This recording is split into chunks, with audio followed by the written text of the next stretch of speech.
there are these nonprofit entities that organize, as the president mentioned, attacks on ICE officers, attacks on Border Patrol agents, organized doxing campaigns, which are a violation of federal law.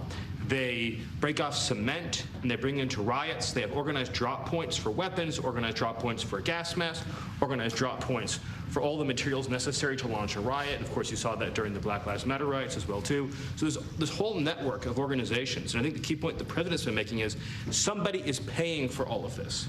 This is not happening for free. And so under the president's direction, the attorney general is going to find out who is paying for it, and they will now be criminally liable for paying for violence. White House Deputy Chief of Staff Stephen Miller talking about the left-wing organizations under investigation, and this all coming after the political assassination of Charlie Kirk. Again, 22-year-old Tyler Robinson will be officially charged today, where we're going to learn more about some of the evidence authorities have gathered so far, while a motive is also starting to take shape. And joining us this morning to discuss is former FBI special agent in charge, Jody Weiss. You know, we've talked about this so much, Jody, about that one part in that press conference where he said, allegedly on that Discord message, I need to go to this drop-off point for this particular weapon. Why haven't they identified yet who owns that rifle that was used? Yeah, a couple of thoughts on that, Jan. Number one, they might be looking to see was someone else involved. We talk about that drop-off point. That hasn't been fully vetted out so far. So was someone else involved that actually owned the weapon and delivered it to Robinson? We don't know.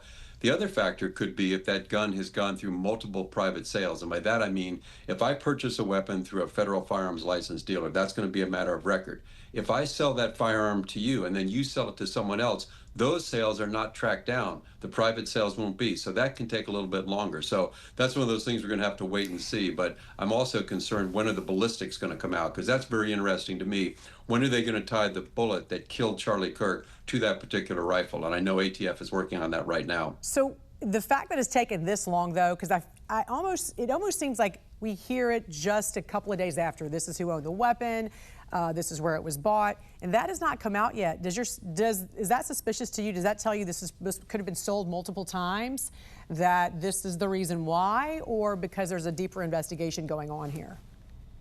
I think it's a deeper investigation. We've been given a lot of information, which is really, that's not always that consistent with how the FBI normally operates. So I think there's some things that the investigators are holding back, and it might be there's another person involved, or it could be something that they're still tracing that.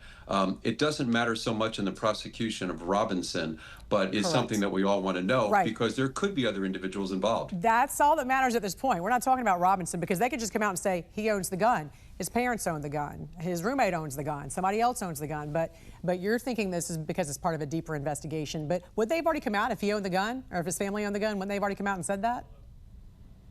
Yeah, that I don't know. I don't know if that's been definitively stated yet. Okay, so they have DNA, they got fingerprints, they have this digital communication. They do not have a confession, which you say is not essential to this case, obviously. I have to ask you, though, about this boyfriend he lived with who is also transgender. Has he made some kind of deal for immunity, or could we hear charges against him as well? Oh, excellent question. He has been very cooperative, and I'd like to think that he truly was aghast when he heard about this, and he's shocked, and he's want to cooperate and doing the right thing.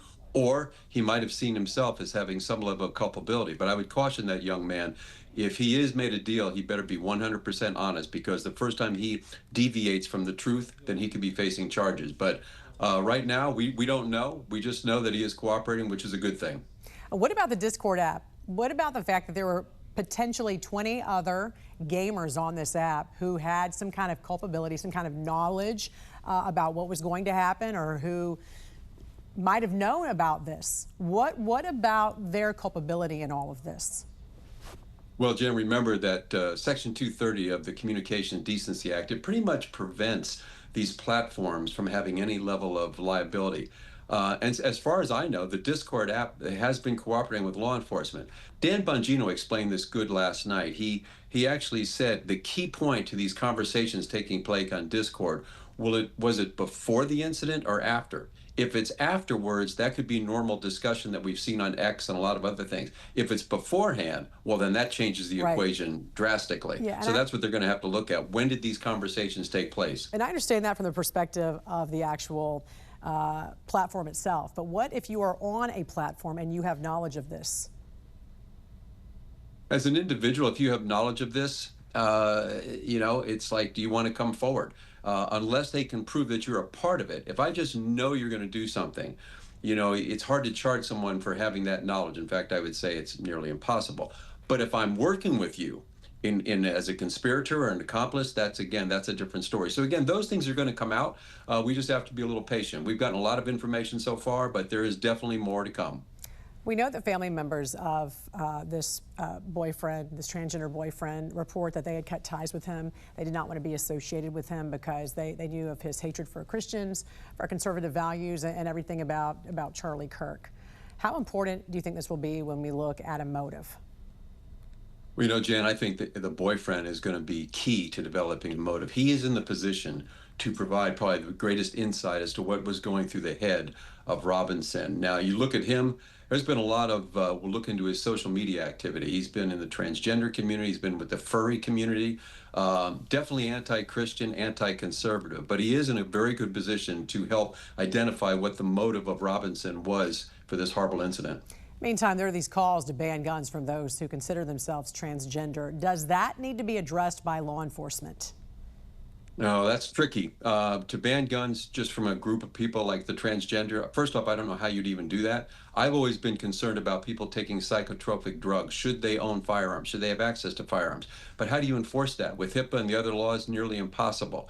But what I would say is, I do think when you look at the transgender involved shootings recently, I think it's very important for law enforcement to start thinking about this in terms of their threat matrix and how they come up with their intel assessments. If someone is making threats and they're transgender, I think that probably needs to get a greater level of scrutiny than someone who is not in that field. But it definitely, I think, can come into a threat matrix consideration for law enforcement, because we're just seeing far too many of these incidents right now that we did not see several years ago.